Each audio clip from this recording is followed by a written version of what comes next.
Koy ka dhagaye. Koy waan itti ma no ana arrabsu ana irratti hojjetu rakkoon hin jiru. Ansi eegameera. Maaliif hin si arrabsu? Maraatu miti bar. Maraatu miti nama arrabsu. Deebisee viidiyoo sirratti hojjedhu waadaan sii galaatii utuma waan feete goote hojjedhu. Rakkoon qabu.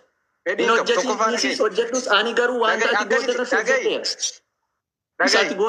Yeroo hedduun si arge anayyuu miti afaan aadaaf duudhaa cabse jettee nama arrabsita sii galee nama beekaadha. Tan gaafan si baruu nama beekaa nama dubbatee amansiisuu danda'u nan si bare malee nama afaan safuu cabse daangaa darbee dubbatu jedhee sin barre ammas akkasittis sin beeku. Sii galee anis akkasitti sin beeku ture. Dhageessaa dubbattee obsika. Ammas immoo waa'ee gandaa irratti anganda koyyuu namni hundi hin beeku sii galee an oofete shawaa oofete wallagga oo arargeta waan akkanarraa dantaan qabu waan sii galee abbaan fedhe isa jedhu. Ati immoo maaliif gabaafte yoo jette ati maqaan kee qannoo yoo duute reenfa kee fideen as kaa'ee gabaasa kana na dhowwuu dandeessu. Maaliif gabaafte siin hin jenne tokkummaa gaaffii muraasa siin gaafata. Viidiyoo dhagaye asii gastii natti ergaa achi irratti laayivii na arrabsaa natti ergite. Sii galee akka dhufteen komentii arrabaa barreessite. Akka bitansi keessummeessa siin arrabsu. Dhaggeeffadhu. Ati maaliif dandeettii? Haasa'uu malee maaliif nama dhaggeessuuti? Si dhaggeeffadde inni? Maana arrabsiteedha baraan si arrabsee maana arrabsiteedha bara. Komentii dhuftee maal gochuu maa jirta jettee waamee qabarreessite. Deebii kee dhaggeeffadhu ka. Otoo taasatu si deebisaa? It's okay. Deebii kee dhaggeeffadhu siif hin hima. Haasa'uu qofaa otoo hin taane. Ati gaafa viidiyoo hojjettu tokkoffaa akkaataatti viidiyoo hojjette namni kamiyyuu si taajjabaa ana miti namni kamiyyuudhaadha. Lammaffaa gaafa gara laayiviitti dhuftu akkaataatti karraachuu bichaa akkas gootee fiddee deebitee immoo wanta namni dubbate jallistee haasote sobadhaa kun. Miidiyaan ati goote wanta ati postotte immoo jara kana lamaan araarsamoo jara kana lamaan diina godha tokkummaa meenaaf himi anis sin arrabsin nama baay'ee si kabajuu awwallo lachuu gabaatu malee ofee bineema walitti irra harraftee wala gubnu maaltu tokkummaa galche koy gaastii keerra seenellee baay'een si dinqisiifadhan ture namni akka kee nuufaa dhalatu namni akka kee nuufaa baay'atu jecha anallee dhagaye na dinqisiifattu dhiiftusi wannan sitti mu dinqisiifattu dhiiftusi abadan jecha badaa arraba kiyyarraa argattu abadan waan badaa tokko waadaan sii gala utuu ati waan feete jette waan hamaa tokko waan aadaaf duudhaa cabse tokko dogoggoree siin hin jedhu dogoggoree abadan. Okay, video na hojjette kutaa kana lamaan walitti raachuuf soola walitti araarsamoo diina walitti godhame kana naafi. Ataraarsitee dhiiftee dhagaye yoo jarri warraan deemsarraan qabu dhaggeeffadhu hanga baasuu malee yoo jarri lubbuu wal keessaa baasan wal ajjeesan jedhee gabaasa malee abbaa jaarsaa miti araarsu. Ati gabaasuu malee jara kana walitti fiduudhaaf hin fedhiin qabu miidiyaan hojjetaa jira waan ta'eef miidiyaan hojjetaa jira malee jaarsa biyyaa miti bar hanga baasuu nama wal lole hanga baasa miidiyaan beektu. Wallolee dhenga baas kotta araaramaa dhenga baasu miidiyaan araaran kadhatu jaarsa kadhata bar.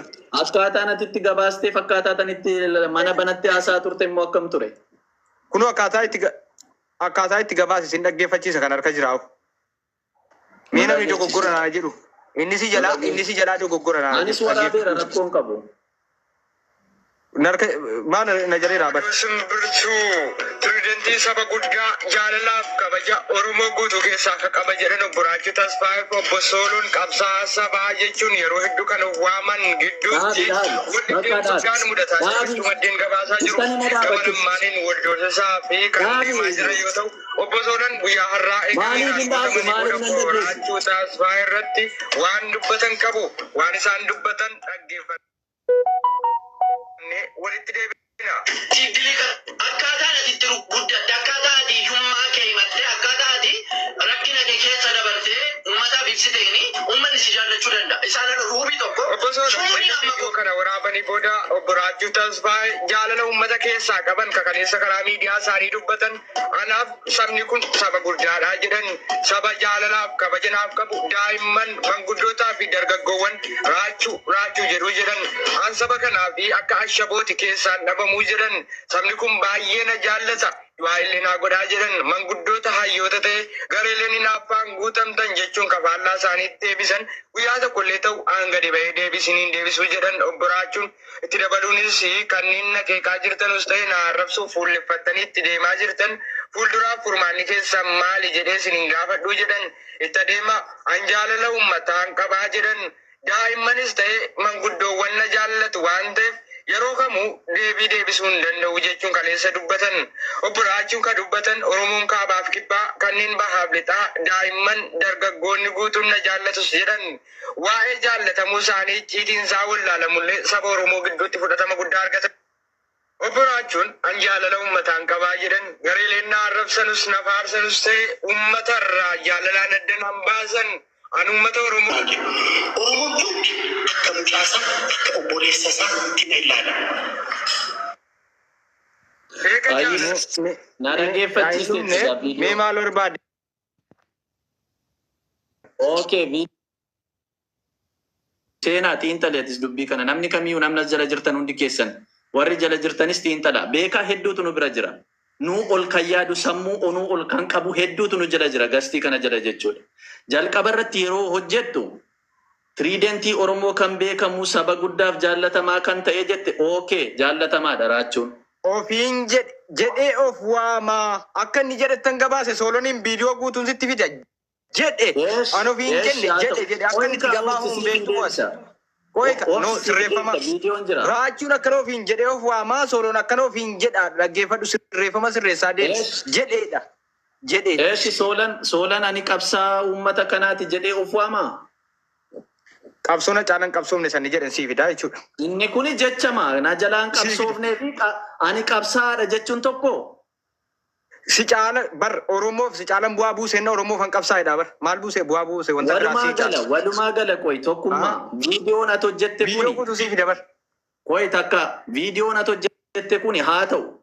Viidiyoon ati hojjette kun jara kanaaf araara buusa moo wallolchiisa kanuma duwwaa naa deebisi tokkummaa miidiyaa mini tokkummaa jechuun hayyee galatoof dhaggeeffadhu warri adii dhaggeeffadhu tokkummaan humnadha.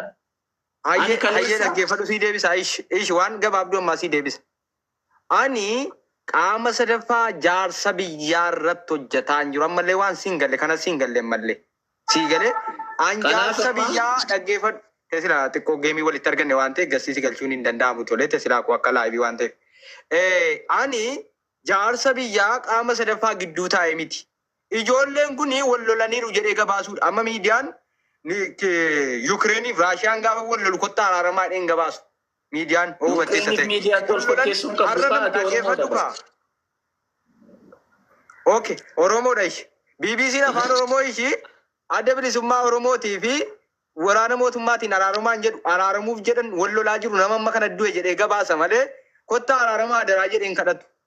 Siigalee miidiyaan kuman qabdu moo akkamittiin akka fakkeenyaaf akka jaarsa biyyaatti hojjetaa jiru akka nama araaraa deemuutti hojjetaa jiru. Anna gahi yoo namni si ajjeese yookaan ati nama ajjeefte fideesi saqqalee nama gabaasuuf nan gabaasii yoo jette ta'e hin du'in atumti ati duunaan wallaahi fidee saqqaleen si gabaasa. Ati nan gabaasiin jennaan hin du'in. Maaliif gabaastee miti maniko tokkummaa maaliif nama hubachuun dandeetti nama hubachuun qabaachuu. Bar namni qaama jaarsummaa maaliif gabaastee miti. Maaliif gabaaste siin jedheera? Ishi an jaarsummaan dubbatu ati dhagahi. Gabaasaati gabaaste jara kana diina akkaataatti jara kana diina godhutti hojjette moo akkaataa jarri kun araaramutti hojjetteedha maniko kananaaf maaliif naan deebistu? Bar diinomanii ammallee waan siin galletu jira bar an diinomanii araaromanii dantaarraan qabu diinomanis dantaa gabaasu. Ta'e maaliif tokkummaa miidiyaan kee erga Oromoon fayyanne erga namoota wal lolan walitti araarsuu hin dandeenye faayidaan miidiyaa kee maadhanuuf maal sirraa baranna nuti walloluu isaanii argineerra nutu yoo hundi keenyu argineerra bara erga walitti araarsine jara kana erga firoomsuu hin dandeenye miidiyaan kee maal nu fayyadanu faayidaan miidiyaa kee maalidha? Hayyee galatoomi dhaggeeffadhu ani faayidaa miidiyaan qabaatus adhiisusi. Aga dandee aga seera miidiyaa tokkoon hojjedha. Nama walloltee tatanaa wallolte jedhee si gabaasa malee araarsuu sin dhufu. Oromoodha jinni Amaara utuun afaan Amaaraa beekee dhaggeeffadhu. Ati erga wallolanii guyyaa meeqatti gadhiiste amma viidiyoo kana maal nu ta'u durayyuu argineerra walloluu isaanii. Solonii gadhiisee daqiiqaa tokkoon buuse viidiyoo. Solonii gallakkisee daqiiqaa tokko poosti godhe. Wallolanii dhiisanii dhaggeeffadhu. Ragaanan si dhiyeesse kuni Solonii gallakkisee daqiiqaa tokkoon buuse isaa sa'aatii sadii moo maal tureen galla poosti godhe jechuudha. Yoom tureette miti viidiyoo har'aan fidee dhufe karaachuu viidiyoo edaa waraabee fide kaduraa sana miti kaduraa fayyaa gaafa inni bari Solonii soorettinaa isaa waraabee tokkummaa kan edaa waraabdee fidde mini noo eda argineerra hundi keenya wada argineerra gabaasuun kee maal nu fayyade nuun erga dhiibbaan goonee walitti araarsuudha. Isa fayyade bar nama kuma diddamii meeqa laale sa'aatii tokko keessatti deemi ilaali sarchi godhi. Fayyadee kuma diddamii meeqaan ilaalamuu isaa miti mati. Kuma 500 nuuf uummata kun barbaada miidiyaa isaan barbaada. Miidiyaa tokkoon waa ilaalamu miidiyaa ati nuuf bante nuti jaallannu Oromoof ergan taane Oromoo wallole ergan araarsine yookaan immoo dhiibbaa tokko hin goone maalidha? Bu'aa nuti miidiyaa keerraa argannu dhaggeeffannee maali? Naan taane jedhi malee Oromoo hin taane hin jedhin. Namni nu taajjaba bara. Beekaa hedduu jira bara. Nu taajjaba bara namni. Anaaf kee yeroo wal muggunnu namni nu taajjaba bara. Anaanis siinis hin tilmaama bara namni. Walloluu koo hundi keenya yoo argineera. Dura kee viidiyoo hojjetteera bara. Dura kee dursee viidiyoo hojjetteera bara. Deemiiti ilaali. An har'allee dhagayi. Nama ooshe naa obsi dubbadhu miyuutiin qabadha. Badii keetti namantooti dhaggeeffadhu. Badii keettoo amante gaariidha. Maaliif namni kamiyyuu hubachuu qaba. Ilaa tilmaamuu qabda. Seenaa atis ilaali, viidiyoo isaas ilaali. Ani dursee amma namni kamiyyuu ilaalu beekaa hedduutu nu jala jiraam. Nama gurguddaan nu bira jiraam. Akka nu tanaaf kiyaasoo nu miti. Namni nu sammuu nu ol yaadu, namni nu ol barate dandeettii barachuu qabuu fi waa gadi fageessee tilmaamuu danda'u hedduutu nu jala jira. Kan Oromoof miidhamu, kan dhugaan isa dhukkubsu hedduutu jiraanne nu jala. Garuu ani dursee viidiyoo hojjedheera. Erga eda waraabbattee informationii fudhattee booda, informationii karalachuu erga fudhattee booda, jara kana gidduutti dhiibbaan ati goote, jara